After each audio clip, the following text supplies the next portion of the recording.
વિદ્યાર્થી મિત્રો, good morning, જય શ્રી કૃષ્ણ. કેમ છો બધા? મજામાં ને? આપણે ઇંગ્લિશ ગ્રામરનો ટોપિક કન્જક્શન ઓર સિન્થેસિસ ની એક્સરસાઇઝ અત્યારે ચાલુ છે. એક્સરસાઇઝમાં આપણે અત્યાર સુધીમાં 15 વાક્યો મેં ક્લાસમાં કરાવેલા અને 10 વાક્યો એટલે કે 16 થી 25 વાક્યો તમને હોમવર્કમાં લખવા આપેલા હતા. આ બધા વાક્યો સાથે સાથે પાકી નોટમાં જ લખતા જવાના છે. એટલે આજે આપણે લેક્ચરની શરૂઆત કરી 26મું વાક્ય છે જે તમારા હોમવર્ક સહિતના 25 લખાઈ ગયા આગલા લેક્ચરમાં. હવે આજના લેક્ચરમાં આપણે 26 થી ચાલુ કરશું. વિદ્યાર્થી મિત્રો, કન્જક્શન માં જે વાક્ય આપેલું હશે પ્રશ્ન તરીકે એને તમને બ્રેકેટમાં જે ઓપ્શન હશે એમાંથી તમારે યોગ્ય વિકલ્પ વાક્યના અર્થ પ્રમાણે ગોતી અને જોડવાનું હોય છે. એના માટે હું વારંવાર કહું છું કે તમને બધા કન્જક્શન્સના અર્થ, એના ઉપયોગ અને એનો જે નિયમ છે એ તમને બરાબર યાદ રહેવા જોઈએ. તો ચાલો શરૂ કરીએ આજની એક્સરસાઇઝમાં. વાક્ય 26. Sumit is not well. સુમિતની તબિયત સારી નથી. He has come to school. તે સ્કૂલે આવ્યો હતો. હવે તબિયત સારી નથી છતાં પણ વિરોધાભાસ છે. તો વિરોધાભાસ દર્શાવવા આપણે yet, as અને which માંથી કયું કન્જક્શનનો ઉપયોગ કરશું? yet. Very good. but, yet, still, though, although આ બધા સંયોજક છે. even though, even if એ વિરોધાભાસ દર્શાવે છે. yet થી આપણે વાક્યને જોડશું. Sumit is not well, yet he has come to school. એના પછીનું વાક્ય છે Mohan will come early. Mohan વહેલો આવશે. he can get ready in time. તે સમયસર તૈયાર થઈ શકે. તો મોહનના વહેલા આવવાનો હેતુ શું હતો? તે સમયસર તૈયાર થઈ શકે. તો જ્યારે પણ હેતુ કે ઈરાદો દર્શાવવો હોય ત્યારે આપણે so that ભેગું so that થી આપણે વાક્યને જોડશું.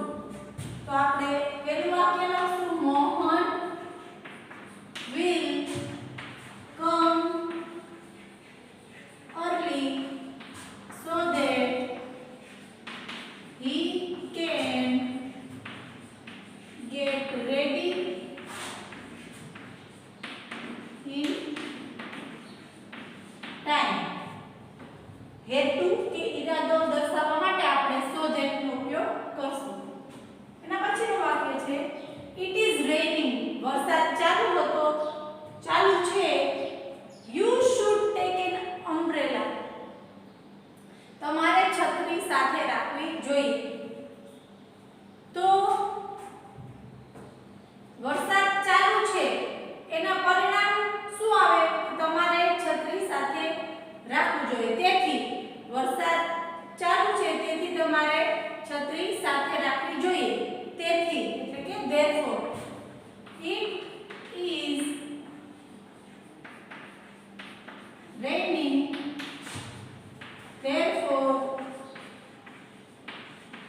you should take an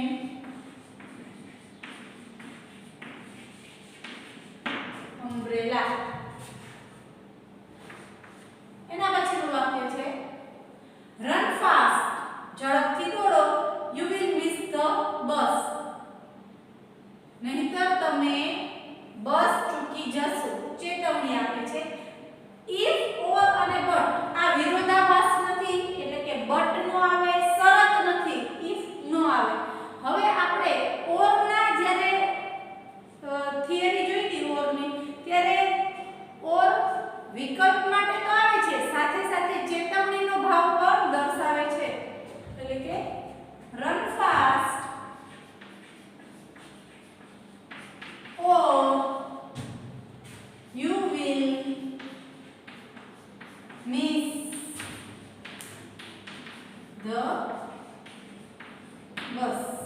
run fast or you will miss the bus.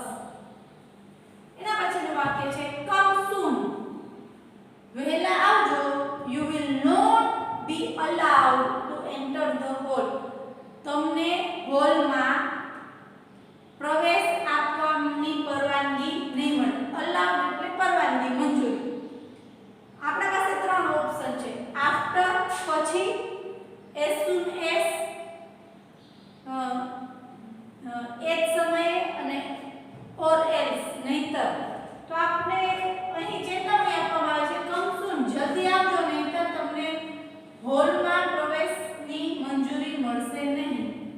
તો આપણે or else થી જોડશું. come soon or else you will not be allowed to enter the hall. એના પછીનું વાક્ય છે I worked hard. મેં ખૂબ મહેનત કરી હતી. I do not get good marks. મને સારા માર્ક્સ મળ્યા નહીં. વિરોધાભાસ. મહેનત કરી હતી છતાં પણ સારા માર્ક્સ મળ્યા નહીં. તો વિરોધાભાસ દર્શાવવા માટે આપણે although કંજક્શનનો ઉપયોગ કરશું.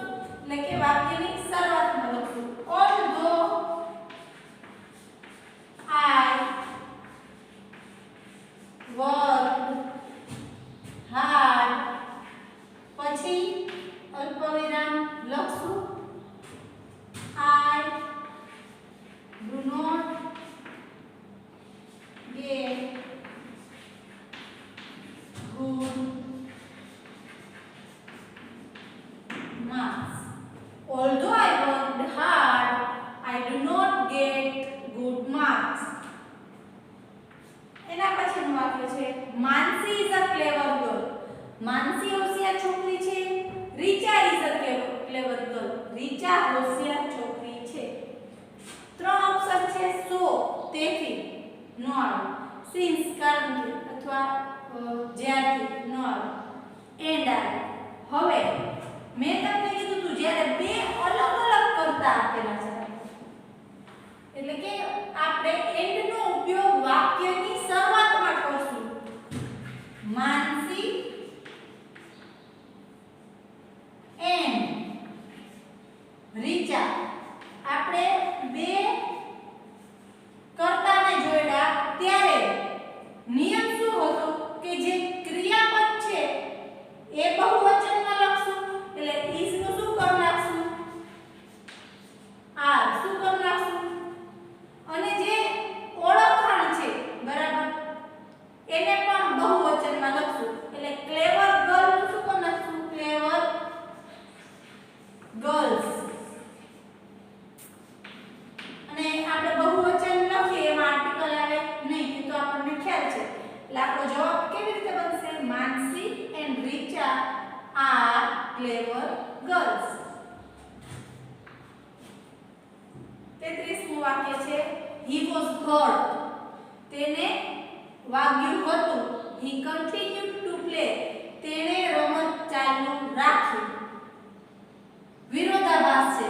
તેને વાગ્યું હતું છતાં પણ તેણે રમત ચાલુ રાખી હતી. એટલે though he was hurt,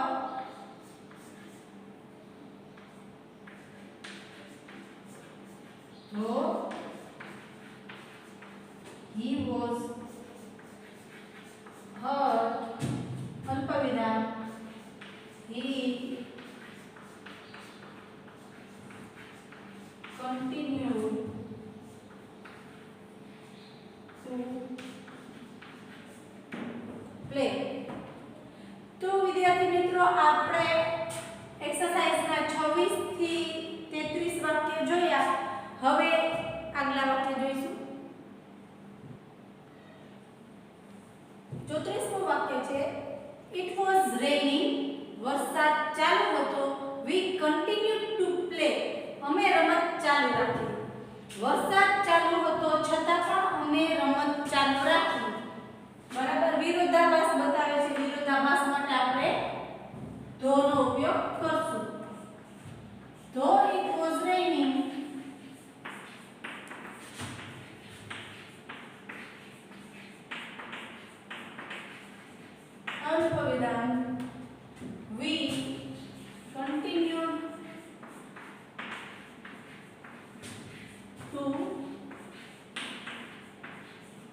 plate. એના પછીનું વાક્ય છે Tom cannot speak Gujarati. Tom cannot understand Gujarati. બે વિકલ્પ છે. નકાર વાક્ય રચના છે એટલે આપણે neither nor નો ઉપયોગ કરશું. જ્યારે પણ આપણે neither nor નો ઉપયોગ કરીએ છીએ ત્યારે આપેલા વાક્યમાં જે નકાર શબ્દ છે એને આપણે દૂર કરશું. એટલે Tom can, હવે બે છે આપણે નોટ કાઢશું અને આપણે સ્પીક અને અન્ડરસ્ટેન્ડ બે આપણા પાસે વિકલ્પો છે. neither speak nor understand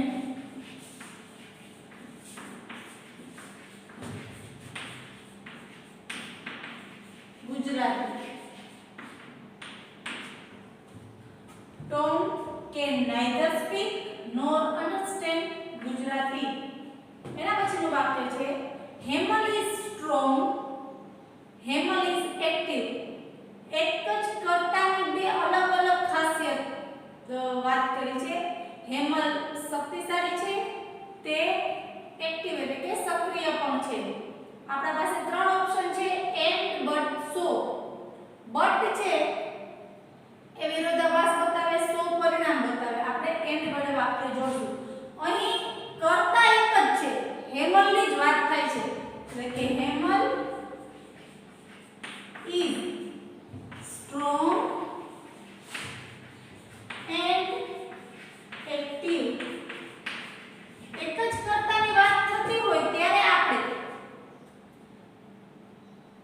વચ્ચે છેલ્લે એક્ટિવ એન્ડ મૂકીએ છીએ તો જે ક્રિયાપદ છે એને બહુવચનમાં મૂકવાની જરૂર નથી. એના પછીનું વાક્ય છે I write carefully. મેં બહુ જ ખૂબ જ ધ્યાનપૂર્વક લખ્યું છે. I make mistake. મેં ભૂલો કરી છે. તો મેં ધ્યાનપૂર્વક લખ્યું છે છતાં પણ મેં ભૂલો કરી છે. વિરોધાભાસ બતાવે છે. વિરોધાભાસ બતાવવા માટે આપણે yet વડે વાક્ય જોડશું. I write carefully yet I make mistakes. એના પછીનું વાક્ય છે He is our principal. તે અમારા આચાર્ય છે. He teaches us maths. તે અમને ગણિત શીખવે છે. તે અમારા આચાર્ય છે કે જે અમને ગણિત શીખવે છે. કે જે બરાબર. તો જ્યારે કર્તા વિભક્તિ માટે આપણે who, whom, whose માંથી કોનો ઉપયોગ કરશું પહેલા જોઈએ. પહેલું વાક્ય તો આપણે એમને લખી નાખશું. He is our principal. પછી આપણે જે બીજું વાક્યની શરૂઆત છે પ્રિન્સિપાલ માટે અહીં he વાપરવામાં આવ્યું છે. બરાબર. કર્તા તરીકે વાપરવામાં આવ્યું છે એટલે આપણે એની જગ્યાએ હું લખી નાખશું. બરાબર. અને પછી teach us maths. હવે આપણે જોઈએ જ્યારે આપણે who ની થિયરી લખી હતી ત્યારે યાદ કરો કે જો who એટલે આપણે who મૂકીએ એની પહેલા કોઈ માનવનું નામ હોય તો પ્રિન્સિપાલ એ માનવનું નામ આવે અને એના પછી ક્રિયાપદ કે સહાયકારક ક્રિયાપદ હોય તો ટીચ એટલે કે ભણાવવું, શીખવવું તો એક ક્રિયાપદ આવે. જો ખાલી જગ્યા પહેલા માનવનું નામ અને ખાલી જગ્યા પછી ક્રિયાપદ કે સહાયકારક ક્રિયાપદ હોય તો હું આવે તો આપણું જે કન્જક્શન હું મૂક્યું એ યોગ્ય છે. એના પછીનું વાક્ય She is Mrs. Patel. Mrs શબ્દ શ્રીમતી બરાબર મેરેજ થઈ ગયા હોય એવી સ્ત્રીઓને મિસિસ તરીકે ઓળખવામાં આવે છે. She is Mrs. Patel. You know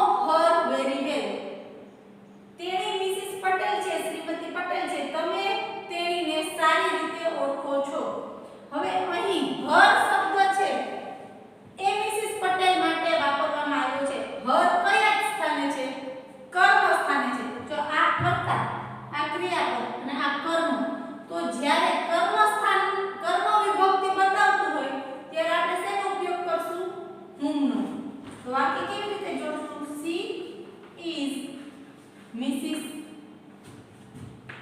Patel whom you know. પછી આપણે her લખવાનું નહીં, very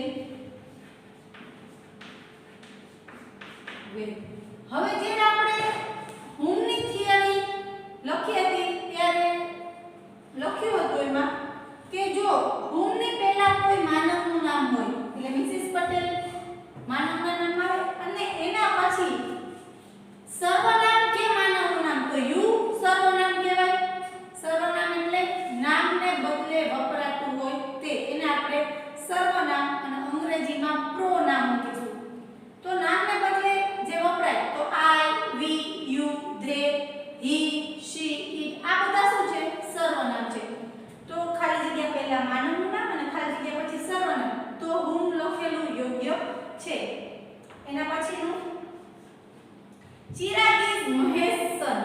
ચિરાગ મહેશના દીકરા છે. his house is very big. તેનું ઘર ઘણું મોટું છે. માલિકી ભાવ, કોનું ઘર? ચિરાગનું ઘર. તો માલિકી ભાવ દર્શાવવા માટે આપણને ખબર જ છે whose નો ઉપયોગ કરશું. Chirag is Mahesh son whose, આપણે his ને બદલે શું લખશું? whose house is very big. હવે જો whose માં એવું હતું કે whose ની પહેલા માનવનું નામ એટલે કે મહેશ son ની માનવનું નામ આવે અને whose પછી માલિકી દર્શક વસ્તુ. તો આપણી હાઉસ ઘર છે એ વસ્તુ માલિકી દર્શક વસ્તુમાં આવે. તો આપેલું જે આપણે કન્જક્શન whose મૂક્યું એ સાચું છે, યોગ્ય છે. આપણે 40 સુધી 26 થી 40 સુધી આપણે એક્સરસાઇઝના વાક્યો મેં આજે કરાવ્યા. આજે પણ હું હોમવર્કમાં 41 થી 50 વાક્યો આપીશ જે તમારે સાથે સાથે જ એક્સરસાઇઝમાં લખવાના છે અને તમારે જાતે કરવાના છે. તો ચાલો હોમવર્કના વાક્યો જોઈશું. આ 41 થી 50 છે એ હોમવર્કના વાક્યો છે. 41 નું વાક્ય છે it is late in the evening. સાંજનું ખૂબ જ મોડું થઈ ગયું હતું. Surabhi has not completed her work. છતાં પણ સુરભીએ પોતાનું કામ પૂર્ણ કર્યું નથી. સો બટ અને ધેટ, તો આપણે વિરોધાભાસ માટે જે આવતું હોય એના વડે વાક્ય જોડશું. એના પછીનું વાક્ય છે Darshan has lost his new pen. દર્શને પોતાની નવી પેન ખોઈ નાખી છે. હી ઇઝ સેડ, તેથી તે ઉદાસ છે. બરાબર. આપણું ઓપ્શન છે એન્ડ સો બટ. એના પછીનું વાક્ય છે his ambition is to become a doctor. તેનું ધ્યેય ડોક્ટર બનવાનું છે. His ambition is to become scientist. તેનું ધ્યેય વૈજ્ઞાનિક બનવાનું છે. બેમાંથી એક, બે ખબર નહીં. તો આઈધર ઓર, એન્ડ અને નાઈધર નોર આ ત્રણમાંથી જે યોગ્ય હોય એના વડે આપણે વાક્ય જોડશું. Do you want to be healthy. શું તમારે તંદુરસ્ત થવું છે? Then get up early in the morning. તો પછી તમારે સવારે વહેલું ઉઠવું પડે. શરત, જો આમ કરવું હોય તો આમ થાય. શરત બતાવવા માટે આપણે if નો ઉપયોગ થાય એ આપણને ખ્યાલ છે.